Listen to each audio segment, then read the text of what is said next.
Olá, estudantes! Aqui é a professora Suelen. Estamos na nossa web temática da disciplina de Teologia Sistemática 2. Eu quero comentar um pouquinho com vocês a respeito da nossa ATD2, né, da nossa atividade, que foi para a gente conversar, para a gente dialogar, né, e apontar a respeito da cristologia na Carta aos Hebreus.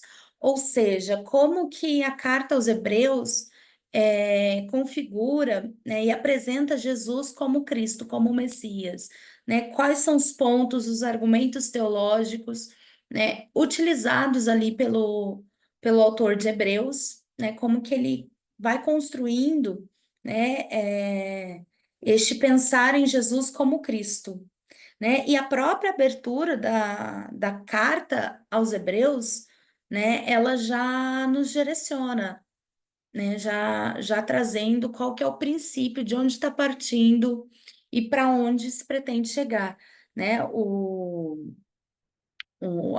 primeiro versículo do capítulo 1 diz assim: Havendo Deus outrora falado muitas vezes e de muitas outras maneiras aos pais pelos profetas, nestes últimos dias nos falou pelo Filho, a quem constituiu herdeiro de todas as coisas, pelo qual também fez o universo.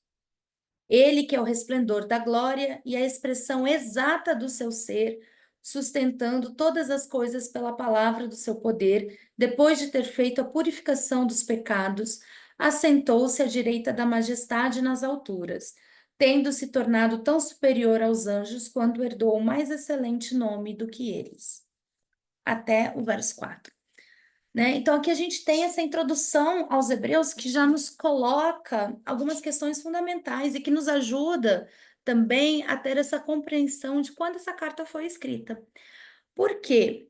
Porque os textos mais antigos, eles trabalham, né, uma cristologia muito mais concreta, né, digamos assim, de pensar numa cristologia muito mais o ser de Cristo, né, entendendo Cristo como Messias nas suas relações humanas, é o que a gente observa nos evangelhos, né? Então, assim, essa questão dessa ênfase, né, em Cristo como o próprio Deus, a gente tem lá em João, né, no Evangelho de João, já é um texto tardio, o Evangelho de João é do final do primeiro século. Alguns dizem início do segundo, então tem essa discussão, que aí realmente já é um tempo do movimento de Jesus sem Jesus, em que aí esse pensar teológico dessa crença de Jesus enquanto Deus, enquanto divino, já está muito mais organizada, muito mais encorpada do que entendendo nessa dinâmica, né, de Jesus enquanto o Messias, né, que vivenciado ali pelas pessoas que conviveram com ele e as gerações bem próximas, depois de sua morte. Então, assim, aqui com Hebreus a gente estaria aí para o final do primeiro século também. Por quê? Porque aqui você já está falando, olha, Deus falou pela gente, e aí traz toda essa tradição judaica, né? É uma carta que resgata essa tradição judaica, né? Então, assim, e isso é importante porque a gente precisa lembrar, eu sempre falo isso, né? Que a gente precisa lembrar que o cristianismo, ele nasce dentro do judaísmo. Ele é um movimento. O movimento de Jesus, ele nasce dentro dos grupos judaicos. Essa separação, essa distinção ocorre depois dos anos 70 da nossa era, né? Depois da destruição do Templo de Jerusalém. E aí você vai ter realmente essa distinção entre judeus e cristãos. Até então, é um grupo dentro do judaísmo, né? Que existiam vários grupos, né? Os fariseus, zelotas, saduceus, e o movimento de Jesus também fazia parte ali, como esse movimento apocalíptico também. Então, assim, era mais um movimento.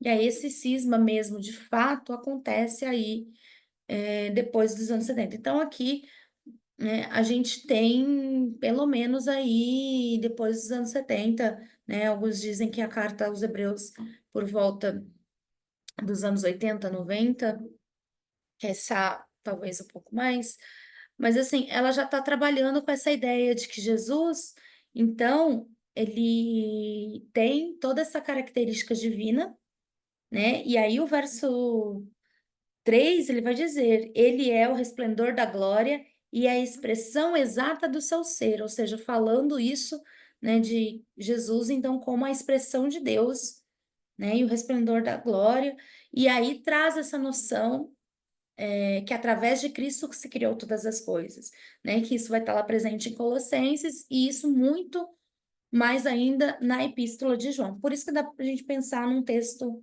um pouco mais tardio, né, para a gente pensar nisso. Então, como que Hebreus vai colocar, a carta aos Hebreus vai colocar Jesus enquanto Messias, e aí resgatando alguns pontos fundamentais do judaísmo, que aí vai apresentar Jesus então como sumo sacerdote, esse é um dos pontos fundamentais da carta aos Hebreus, que é apresentá-lo como sumo sacerdote, né, como aquele que é o grande sacerdote que vai oferecer o sacrifício, e aí a diferença é que aí ele mesmo é o sacrifício, né? Hebreus 4, 14 e 15 diz assim: Tendo, pois, a Jesus, o Filho de Deus, como grande sumo sacerdote que penetrou os céus, conservemos firmes a nossa confissão, porque não temos sumo sacerdote que não possa compadecer-se das nossas fraquezas. Antes foi ele tentado em todas as coisas, a nossa semelhança, mas sem pecado, né? Então, assim, Jesus, então, como o sumo sacerdote, como aquele que entra aos céus, né? Já não é mais o adentrar ao templo, é entrar nos céus, e aí nos ajuda a entender também que essa carta é depois dos anos 70, depois da destruição do templo pelos romanos, pelo Império Romano, então a gente já consegue colocar isso um pouco mais para frente, porque já não está com essa questão do adentrar o Santo dos Santos, não, é adentrar os céus, né? Porque já você já não tem mais templo ali, né? E aí também ele é o mediador da aliança, né? Então resgata essa questão da aliança do Antigo Testamento, né? Toda essa importância para o judaísmo, e aí traz então, né? Então Jesus como o mediador da aliança, né? Hebreus 9:15. Por isso mesmo, ele é o mediador da nova aliança, a fim de que, intervindo a morte para a remissão das transgressões que havia sobre a primeira aliança, recebam a promessa da eterna herança aqueles que têm sido chamados. Então, e aí há outros textos também na carta aos Hebreus em que Jesus também é apresentado como o mediador da aliança. E, por fim, acho que eu quero destacar essas três características. A gente tem vários outros detalhes, é muito interessante quando a gente vai lendo, né, e vai percebendo. Vamos ver como que a carta vai construindo a figura de Jesus, esse entendimento de Jesus enquanto o Cristo, enquanto o Messias, né? Então, ele apresenta, e aí eu destaco esses três pontos principais para a nossa web temática de hoje.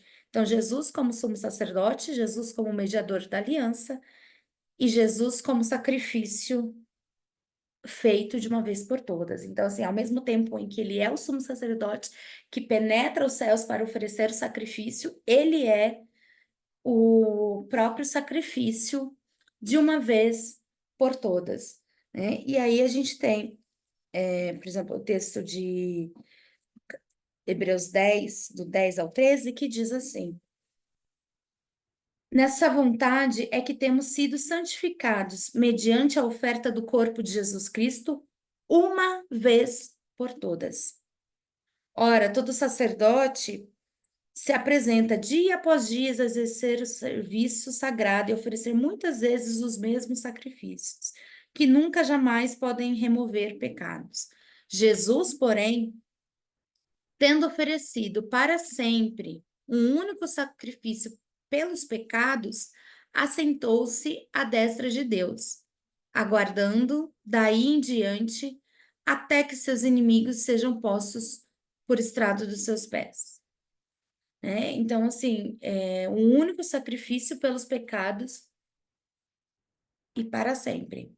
Então, você tem essa questão de Jesus como o sacrifício suficiente, né? Então, assim, e até para a gente pensar, né? Fazer algumas reflexões para o pensamento cristológico dos dias de hoje, né? Há pensamentos cristãos que acham que as pessoas têm que fazer algo, pagar algo para conseguir perdão de Deus. E não tem, né? Então, assim, o que a carta aos Hebreus nos mostra foi, peraí, não preciso pagar nada, o preço foi pago, né?